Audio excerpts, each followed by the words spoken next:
the Wex Building Yes. at 1 Hancock Street. Yes. That is really, it's like the cornerstone of that neighborhood now, the Eastern Waterfront.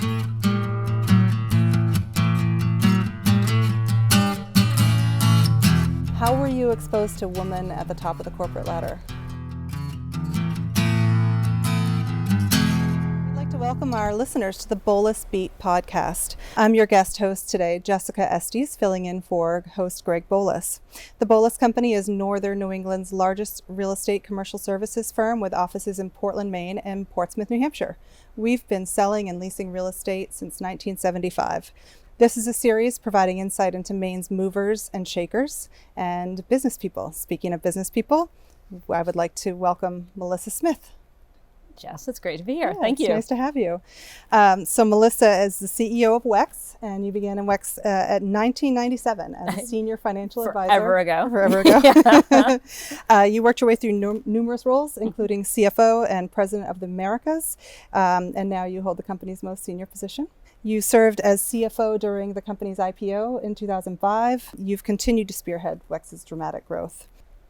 Born and raised in Maine, Melissa was recognized as Maine Biz's 2012 Woman to Watch and 2017 Business Leader of the Year. She won the Tribute to Women in Industry Award from the Maine Women's Fund in 2015. Melissa participates in extensive nonprofit work, including participating in the Try for a Cure. In 2010, Melissa co-founded She Jams, an all-woman training club that allows women to train together in a non-competitive spirit. Additionally, she serves on the Equifax and MaineHealth boards of directors. Melissa earned a bachelor's in business administration from the University of Maine. Hi, Melissa. That's a mouthful. Hi. Hi, Jess. You have been busy. I'm getting older. We all are. So thank you so much for joining us today. And we're a commercial real estate company, so we're going to focus a little bit on WEX's real estate footprint, but Sure. I also want to learn more about you and the company as a whole. So to start, I know you're asked this question a lot. I know because I've heard it asked of you, but there are probably some people who still think of WEX as a fleet card company. So tell me a little bit about what WEX does. Yeah, sure. I mean, that's where we started, and it's Yeah. still over 50% of our revenue is related to fleets. But over time, even that product has really evolved. If you think of the type of customers that we have, even using our fleet products, what they're looking for is data so they can make sure that people are purchasing the things that they want them to purchase. Mm-hmm. And then the other parts of our business, we're in healthcare payments, we're in travel payments, we're in just digital payments around the B2B side. Mm-hmm. So if you wanted to outsource your accounts payable, we would do that for you electronically. If you were to go online and book a hotel room with someone like Expedia, you pay Expedia directly, but we make payments on their behalf to all the hotels around the world. So what we do is really integrated into businesses and pretty transparent. So Yeah. not everyone's heard of us. Yeah. Well, that's interesting. So really you're a payment We're in company, payment essentially. or payment tech. People Yep. think a lot about the tech. Yeah. So tell me a little bit about the journey to where you are now from starting with WEX in 1997. Yeah. So when I graduated from college, I went into public accounting and I worked for Ernst & Young. And I actually really loved that. I love the fact that you were out meeting different people all the time. You were traveling. It was fun. And I happened to bump into someone one day, and he called me the next day and said, then we were called Right Express. He said, listen, I've got this job opening. Would you come and interview? And I said no. And he said, just come on in. And he had me meet with the then CEO. His name was Paul Walsh. I feel like I got whittled down over a period of time. And really what Paul said to me was, it's the type of place where an individual can make a difference. The growth of the company will create opportunity for you, and you'll be rewarded for the work that you do. And, I still say that for people who interview with me. I've been in 9 different roles in the period of time that I've been at WEX, and it was really pretty much whatever was needed. It was, I became the CFO in 2001, and you talked about the company going public in 2005, and then just from there, I've been the CEO for 7 years now. Yeah. Wow. It's been interesting. I know, it's to see your crazy. rise through the company. Yeah. So you are a native Mainer. I You am. grew up in Maine. What town? Wynn. Wynn, Maine. And where is that? Yeah, no one's ever heard of Wynn. It's about an hour north of Bangor. Okay. And you went to school in Orono. I did. Yeah. So what made you stay in Maine? It's been an interesting series of reasons why. my mother worked for the University of Maine, and so when it came for me to go to college, and I have, my legacy, my mother, my grandmother went to the University of Maine. There was an economic conversation where my mom sat me down and said, listen, you can go to anywhere in the world you want to go, but this is what you're going to pay. Or you can go to the University of Maine, in which case she had worked really hard so that, I was tuition free because she ran HR for the University of Maine. And so originally it was more about economics. It was affordable based on my circumstances. It was Sure. It just made sense. But there was actually something nice about the legacy part. There's a picture of my mom and my grandmother. My grandmother was a teacher, and she had gone back to college when my mother was in college. So once her kids away, my mom was her youngest. And there's a picture of them sitting outside of the library together, when my mom was in college when she was young. My mom's brilliant. She graduated from college when she was 21. So let's say she was 20 sitting on the steps with her mom. With her mom. Yeah. And, I used to go there all the time and, being on the mall. So it just felt right, for a lot of reasons. And, I got a great education. And really importantly, some of the professors there, one in particular, his name is Dr. Geiger, who actually I just saw again this summer. I had these accounting classes, and he used to write little notes on my tests because I was like, accounting seems like the most boring thing in the world, and he kept saying, like these little things that would say, you're good at this, you should consider going into public accounting. And over time, he kind of roped me in with this idea that it would be a good way to get a job. It's a little bit more surety when you go into something more practical, but also that it would be interesting work. When you go from a small town, you don't actually know what the options are. And so having someone take an interest in you was really helpful. So you didn't go to college with plans to become an accountant? No. It wasn't your... No. I know I had this kind of general business thing. I liked watching my mom. I said she ran HR for the University of Maine. I liked kind of the context of her going in and solving problems and being in that kind of environment. My sisters, one's a nurse and one's a equine surgeon. I fainted blood, so that was not going to be my path. But my mom also was very practical about how she raised us. She had gotten divorced when she was 30, and so she had 3 girls, and she raised us all to be, really practical about what we were going to do, that we're going to be independent, but also we're going to find careers that you knew that you were actually going to be able to sustain yourself. Yeah. It's funny, no offense to any accountants out there, but it was surprising when I saw on your website that on one of your focuses, your main focus really with Wex is the people, right? That's what drives you. And you don't, generally accountants are a little more on the numbers side of things, right? So, well, part of what I liked about public accounting is it was all about people. And that's one of the things I learned pretty quickly, because you would go into a client and it would be a different client all the time. You'd be working with a different team of people all the time. And it actually was about how did you manage that situation, which was dynamic and changing. And the number part, I always liked math, but it was almost secondary to the people part. The people part, yeah, sure. Yeah. Something's driving all those numbers, yeah. Yep. So we talked a little bit about your influences growing up. Sounds like your mom and your grandmother were really strong influences on you. How were you exposed to women at the top of the corporate ladder? Or were you? Well, it wasn't. I mean, what I did know, my mom working really was pretty foundational for me, because she, when I looked at her relationship with my stepfather, so she remarried when I was 5 to this wonderful man.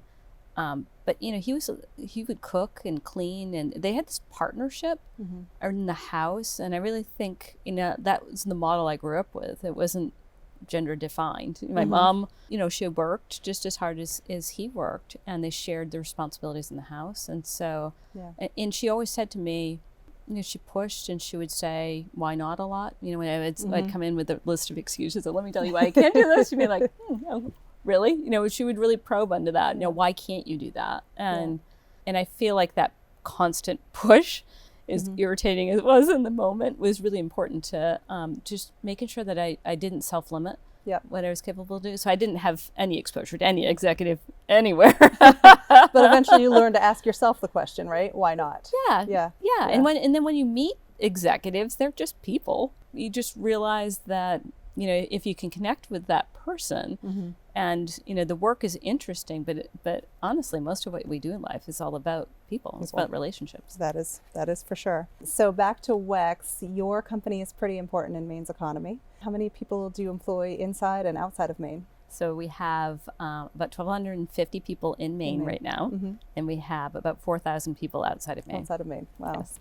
So speaking of that, Yeah. Last week WEX announced that you all had signed a deal with an Austrian oil and gas company to manage their fuel card program. Yes. So do you see WEX's continued growth being in a geographic sense or increasing your lines of business, or is it a combination of the two? It's a little bit of everything. Yeah. So if you look outside of the United States, about 20% of our revenue occurs outside the U.S.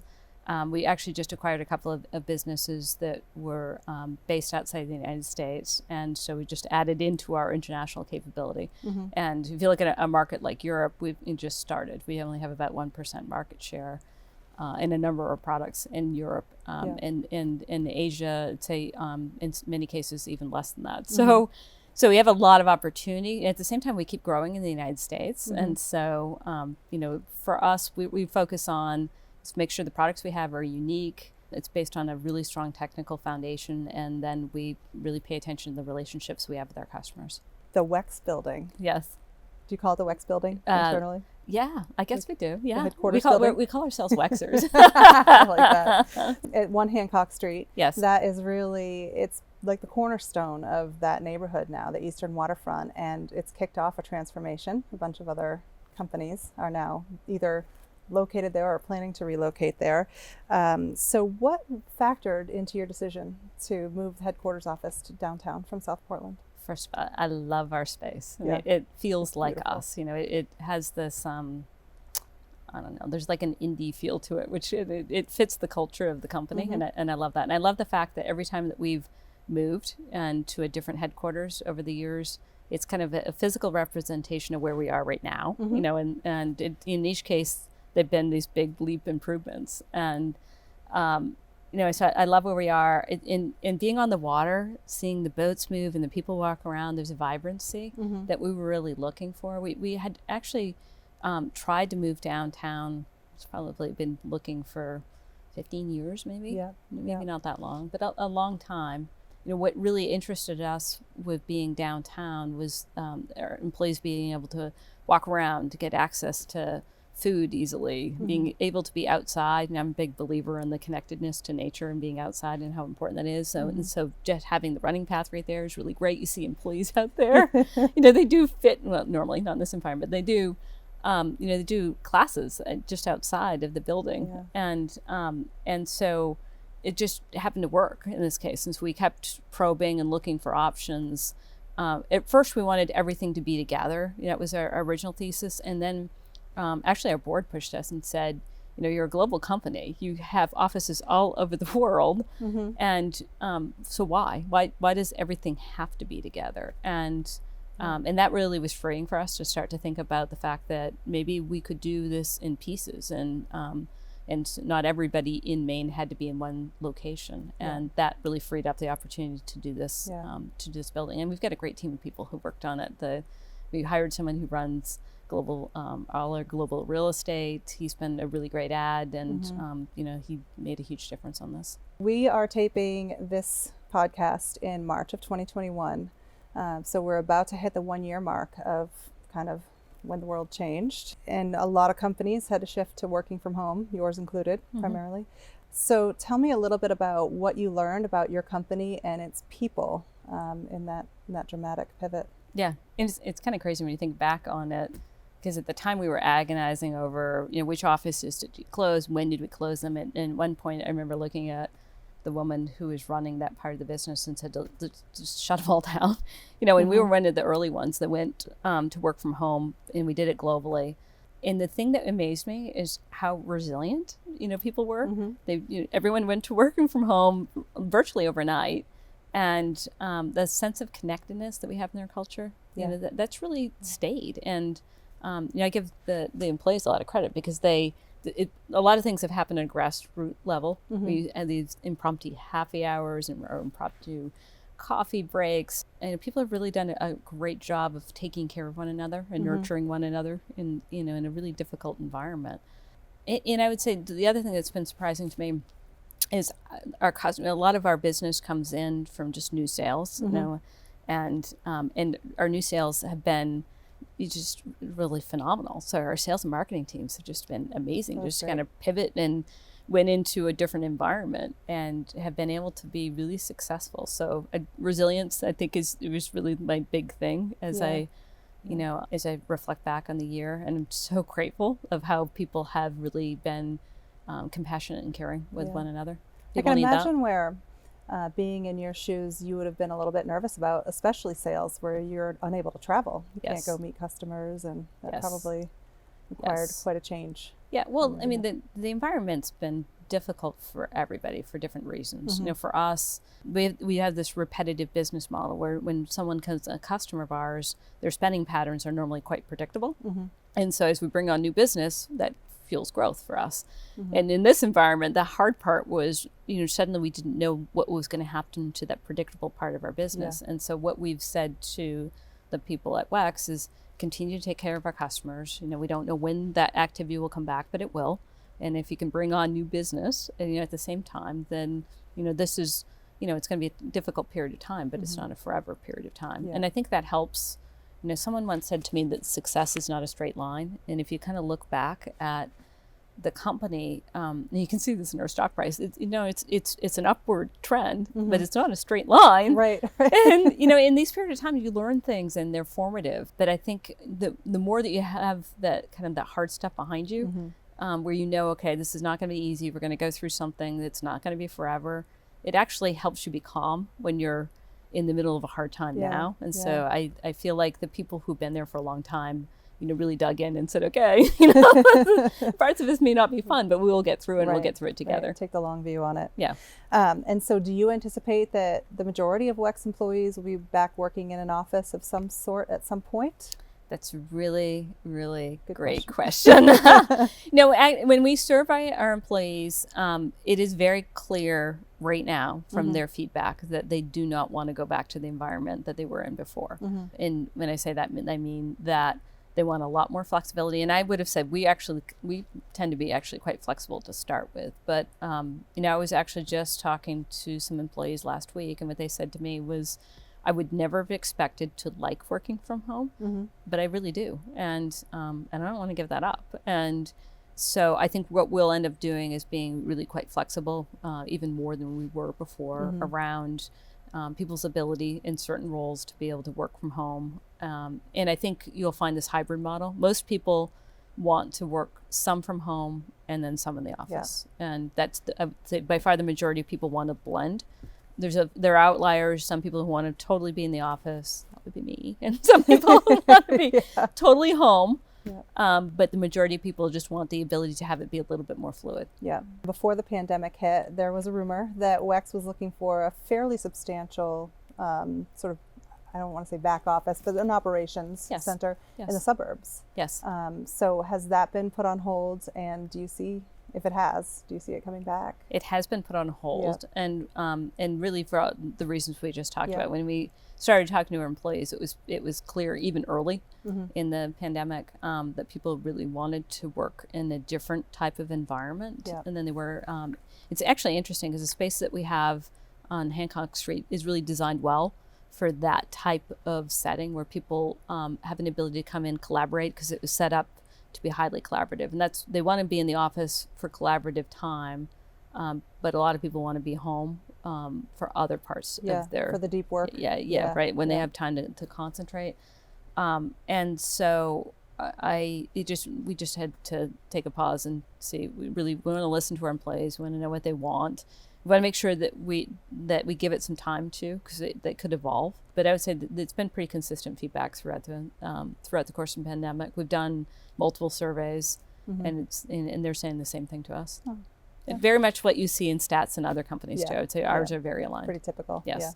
So in addition to being the head of Wex, you also are a mom to 3 adorable kids, and you're married to somebody who's a pretty busy guy. Yes. So tell me a little bit about balance and how you re-energize yourself when you're feeling depleted. Yeah. I love being a mom. I would say it's the hardest thing I've ever done and the best thing I've ever done. So I have 4-year-old twins and a 6-year-old, as you know, and the kids are great, but the way that I work has just evolved by having children. I'm like many other people. When they go to bed, I'm working because my kids still go to bed early at night. I'll work after they go to bed, and I try really hard to be around for that, period of time where they're getting ready for bed. I feel like there's like it's sweet. Being able to read stories and learn about their day is really important to me. But I also have learned it's more about the quality of time that I spend with them. When I'm with them, I try to be highly focused on them. But I'm also okay with the fact I'm not at everything that they do, there's parts of this that I have to outsource. And I have a nanny, and she's great, taking care of them when I can't be there. And with BC, my husband, it's a partnership, and we are like other couples are constantly negotiating on like who's going to do what when and how we make that work. But because it feels like a partnership, it does work. We both recharge through exercise. We're both runners, and for me, probably I grew up in a farm, and I think I have this strong need to be outside and just getting outside. Like right now, I run, and I've been running with a running partner for 15 years. I like the accountability of having someone waiting for you. So at 5:20 in the morning, I'm out. I'm out in the dark and the ice and the snow. But there's something just that kind of resets, my day when I can do that. And so I do that a couple of days a week. And I'm just a big believer of getting outside, breathe. And even when the window isn't, may not be the best window, but just make sure that you have some of that. Yeah. So you have been really active in our community as well. Organizations like Try for a Cure, She Jams, and the Executive Women's Forum.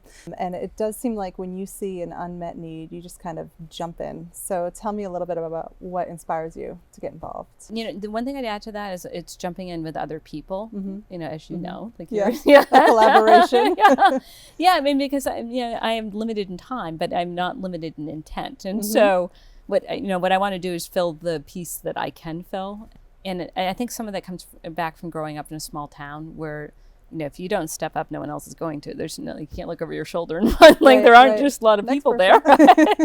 So I think if you just have to be willing to show up and know when you can and when you can't. Like the Executive Women's Forum, I was more active before I had children. This period of time now where I'm doing what I can and will be more active again. Actually, I can start to see it as my kids are getting a little bit older. With She Jams, I formed that with some girlfriends. They really have taken it and run with it.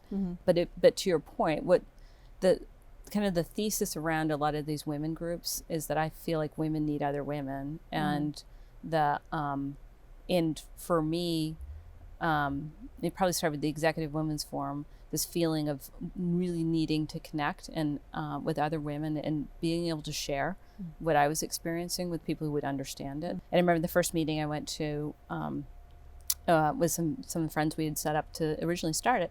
We came in, at that time we had Blackberries. We were like, Blackberries, hair on fire.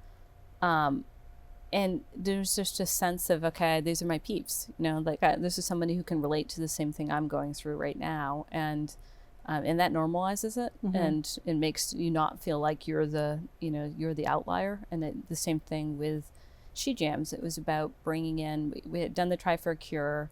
I'd been one of the original volunteers in the original committee that was getting set up. And I kept getting notes from that would talk about women who had for the first time done the triathlon. And it was so motivational for them. It was it really changed their life because they did something they didn't think they could do.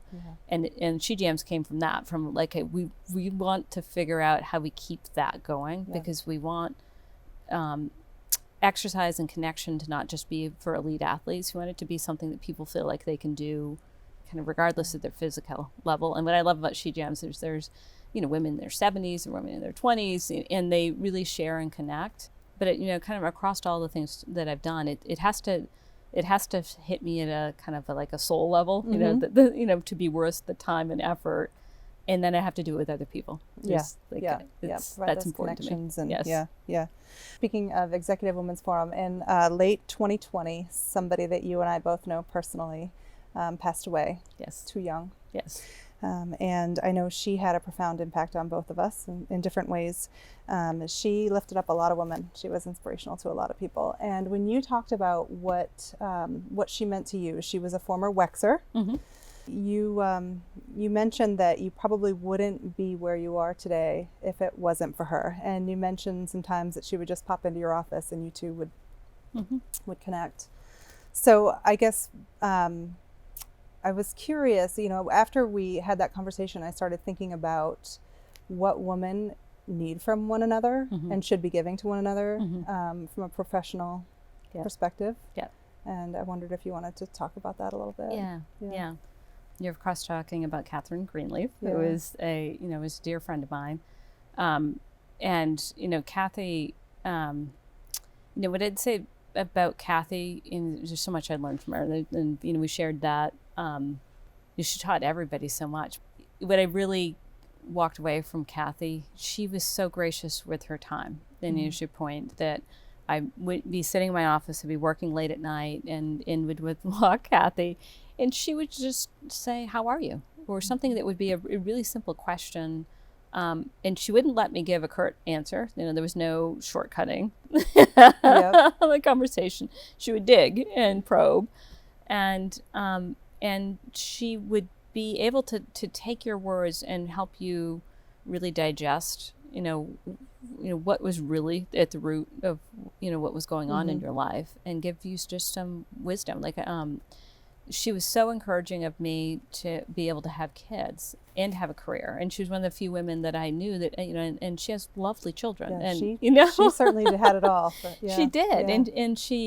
And she would say to me, you can do this. It's going to be messy, but you can do it. And, the impact is not on your kids, it's on you. And she would give me tricks around, she had this thing about when she'd get ready in the morning with, when she had little kids, she used to put a raincoat on. So that when she walked out the door, she'd take the raincoat off and her clothing would be perfect, That's great. She had all these tips around, so if you can't do something on your own, like don't try to clean your house, hire someone to do it, and really focus your time, which are insights that I feel like I've really taken to heart.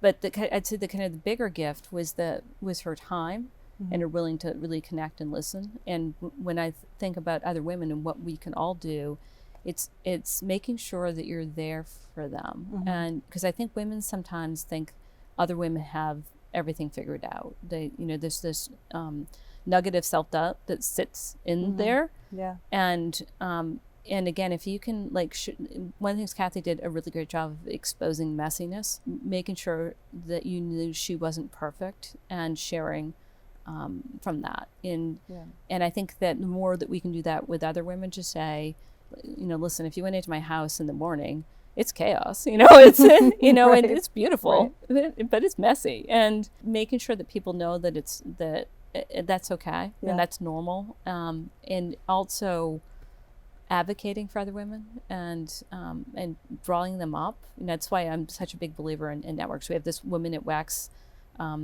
because I think affinity groups help other women get exposure, but also make connections that they wouldn't naturally make. Women aren't great networkers naturally, right? And so if you can help facilitate that, but really just make sure you have time for people, and that's hard. But that was Kathy's gift, is time and insight. Yeah, I don't know. What about you? What would you say if we flip that around to you? So many things. I was, very new in my career when I first met her, and a little, frankly, intimidated by her. She had just done so many amazing things.